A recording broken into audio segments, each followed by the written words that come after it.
என்னோடய ஸ்டைலில் கத்திரிக்காய் புளிக்குழம்பு எப்படி செஞ்சுங்கிறது பார்க்கலாம் வாங்க. 1 ஸ்பூன் கடலைப்பருப்பு, 1 ஸ்பூன் துவரம்பருப்பு, 1 ஸ்பூன் மிளகு ட்ரை ஃப்ரை பண்ணி எடுத்துட்டேன். கொஞ்சம் எண்ணெய் ஊற்றி வெங்காயம் போட்டு வதக்கி எடுத்துகிட்டு அதுக்கு சின்ன வெங்காயம் போட்டால் ரொம்ப நல்லாயிருக்கும்.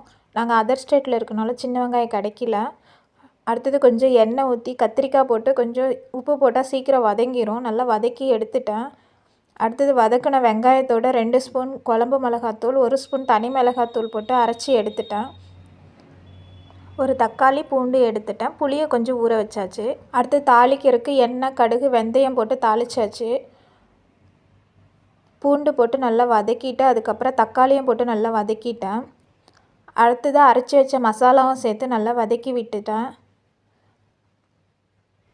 அது கூட புளி கரைசலும் ஊற்றியாச்சு. உப்பு போட்டு நல்லா கலந்து விட்டு கிரேவி வர வரைக்கும் விட்டுறணும். இப்போ நல்லா கிரேவி ஆகிடுச்சு.